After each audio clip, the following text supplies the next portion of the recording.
Hello दोस्तों, नमस्कार। A1 education channel पर आपका हार्दिक स्वागत है। दोस्तों अपन आज साइकोलॉजी के 15 प्रश्न देखेंगे जो सभी एग्ज़ाम की दृष्टि से बहुत ही महत्वपूर्ण है और सभी राज्यों के टेट के लिए ये उपयोगी प्रश्न है। दोस्तों आज हम प्रश्न 1 से 15 तक देखेंगे। तो आइए शुरू करते हैं। प्रश्न 1। सबसे पहले प्रश्न है 1। कारक जो व्यवहार में स्थायी और अस्थायी के बीच का परिवर्तन लाता है। कारक जो व्यवहार में स्थायी और अस्थायी के बीच का परिवर्तन लाता है उसे कहते हैं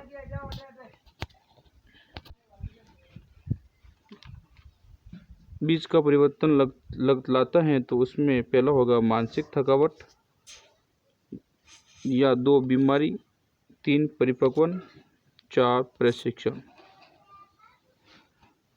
तो इनमें से कौन सा स्थायी और अस्थायी के बीच का परिवर्तन लाता है? तो दोस्तों इसका सही उत्तर हो जाएगा 3 परिपक्वन। प्रश्न नंबर 2। निम्नलिखित में से कौन सा तनाव को कम करने और अंतर्द्वंद का समाधान की प्रत्यक्ष विधि नहीं है? निम्नलिखित में से कौन से तनाव को कम करने और अंतर्द्वंद का समाधान की प्रत्यक्ष विधि नहीं है? 1 रुकावट दूर करना, 2 दूसरा रास्ता निकालना, 3 उद्धृतीकरण करना और 4 दूसरे लक्ष्य का प्रतिस्थापन हो जाएगा। तो दोस्तों इसका सही उत्तर हो जाएगा उदात्तीकरण। ऑप्शन नंबर 3 उदात्तीकरण हो जाएगा। प्रश्न नंबर 3 है शिक्षा के क्षेत्र में निम्नलिखित में से सबसे महत्वपूर्ण होता है? 1 शिक्षक, 2 विद्यार्थी, 3 पाठ्यक्रम, 4 पाठ्यपुस्तक। तो दोस्तों प्रश्न 3 है शिक्षा के क्षेत्र में निम्न में से सबसे महत्वपूर्ण होता है। तो दोस्तों इसका सही उत्तर होगा विद्यार्थी या बालक। ठीक है। प्रश्न नंबर 4। एक बालक पाठ सीखकर उसका उपयोग गुणा और भाग करने में करता है और अधिगम स्थानांतरण के जिस प्रकार का यह उदाहरण है। एक बालक पाठ सीखकर उसका उपयोग गुणा और भाग करने में करता है, अधिगम स्थानांतरण के जिस प्रकार का यह उदाहरण है वह कौन सा है? तो 1 मानसिक से शारीरिक, दूसरा शारीरिक से शारीरिक, तीसरा है मानसिक से मानसिक और 4 है शारीरिक से मानसिक। बालक गुणा और भाग करने में करता है और अधिगम स्थानांतरण के जिस प्रकार ये उदाहरण है। तो उसका सही उत्तर होगा मानसिक से मानसिक। सही उत्तर हो जाएगा मानसिक से मानसिक। प्रश्न नंबर 5। प्रश्न नंबर 5 है निम्नलिखित में से कौन सा बाल अपराध का एक मनोवैज्ञानिक कारक नहीं है? निम्नलिखित में से कौन सा बाल अपराध का एक मनोवैज्ञानिक कारक नहीं है? 1 अवरुद्ध इच्छा, 2 संवेगात्मक असंतुलन, 3 है मानसिक संघर्ष और 4 है शारीरिक दोष। बाल अपराध का एक मनोवैज्ञानिक कारक नहीं है। तो दोस्तों इसका सही उत्तर हो जाएगा शारीरिक दोष। Option number 4। प्रश्न नंबर 6। निम्नलिखित में से कौन सा प्राकृतिक अभिप्रेरणा का उदाहरण नहीं है? निम्नलिखित में से कौन सा प्राकृतिक अभिप्रेरणा का उदाहरण नहीं है? 1 प्यास, 2 प्रतिष्ठा, 3 सुरक्षा, 4 भूख। तो प्राकृतिक अभिप्रेरणा का उदाहरण नहीं है, वो है दो, ऑप्शन नंबर 2 प्रतिष्ठा।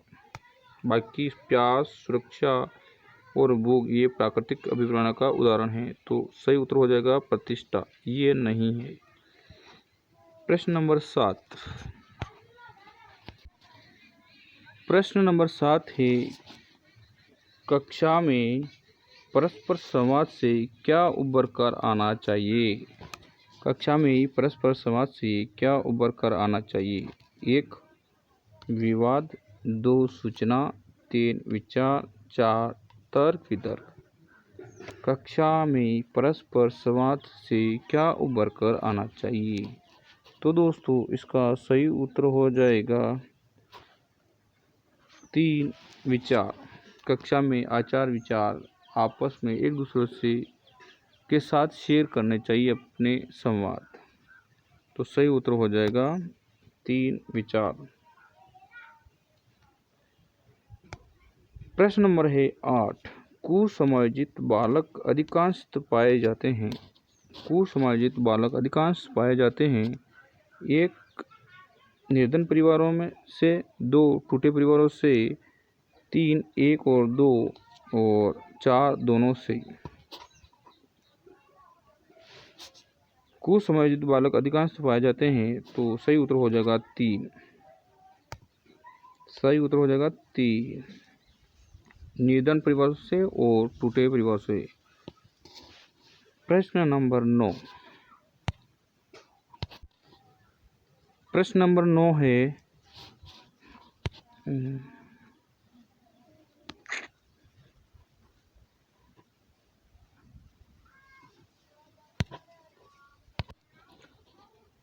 प्रश्न नंबर 9 है,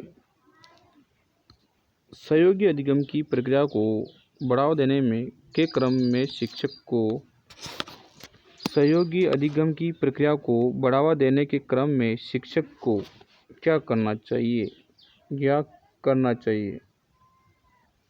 1 है, प्रत्येक विद्यार्थी को व्यक्तिगत कार्य देना चाहिए।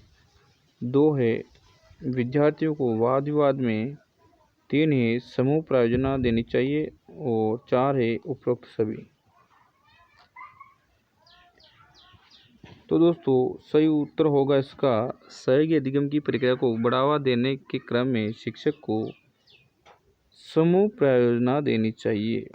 सही उत्तर हो जाएगा 3, समूह प्रायोजना। दोस्तों ये वीडियो आपको अच्छा लगा हो तो लाइक शेयर सब्सक्राइब जरूर करें। प्रश्न नंबर 10।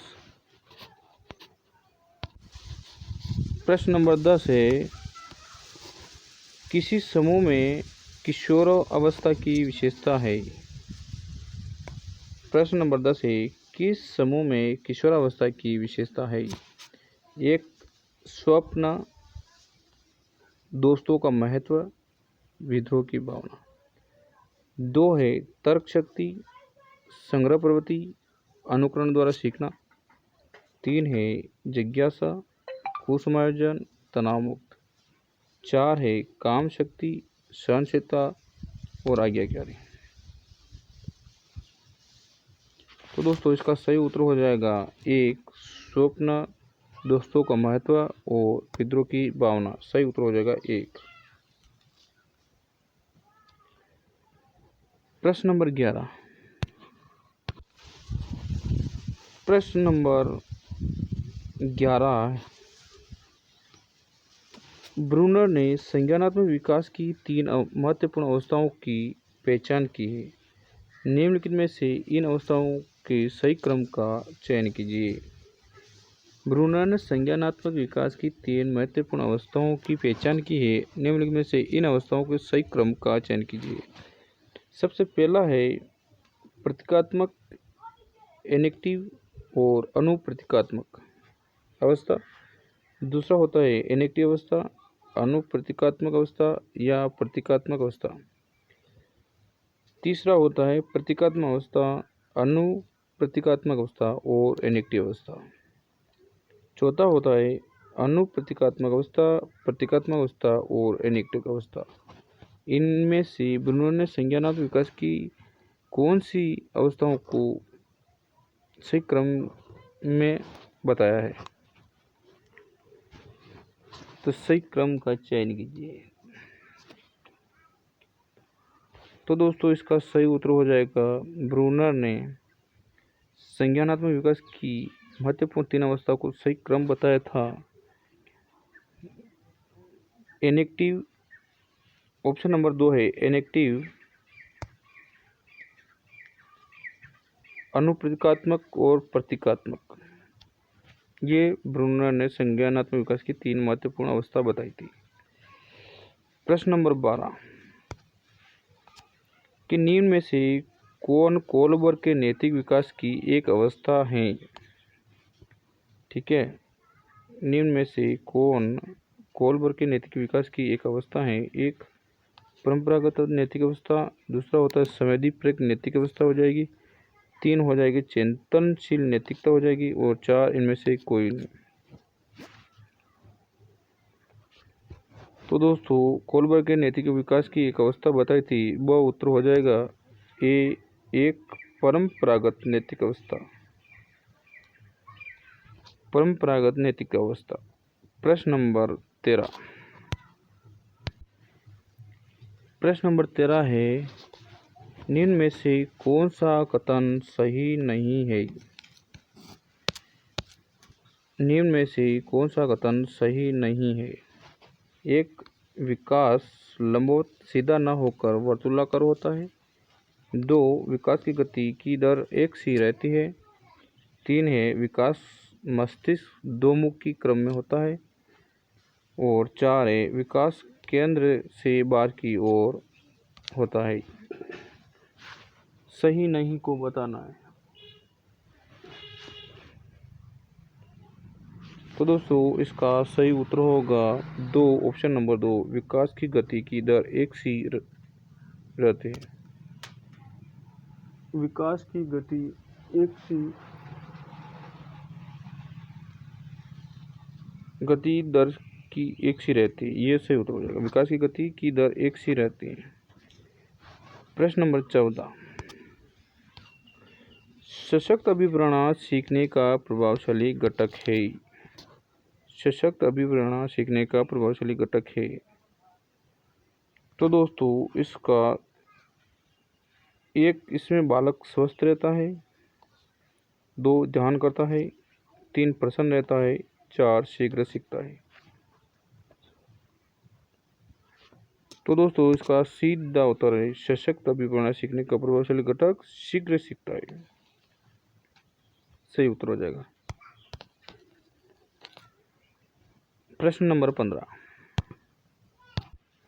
प्रश्न नंबर 15 है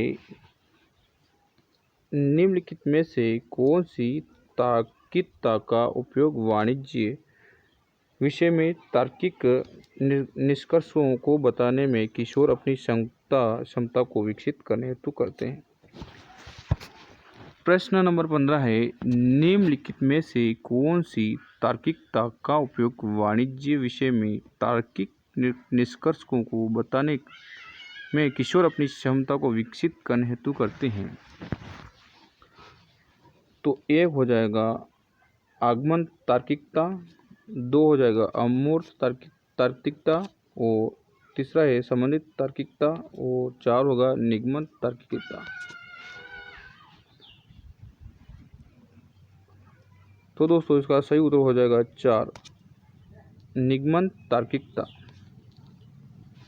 निम्नलिखित जो तार्किकता का उपयोग वाणिज्य विषय तार्किक निष्कर्षों को बताने में किशोर अपनी क्षमता को विकसित करने में हेतु कार्य करते हैं। तो दोस्तों वीडियो कैसा लगा लाइक ज़रूर करें, शेयर करें और कमेंट में ज़रूर बताएं। और इस का PDF चाहिए तो आप ज़रूर हमें बताएं। और ज़्यादा से ज़्यादा शेयर करो, ज़्यादा से ज़्यादा सब्सक्राइब करो, ज़्यादा से ज़्यादा लाइक करो। थैंक यू दोस्तों।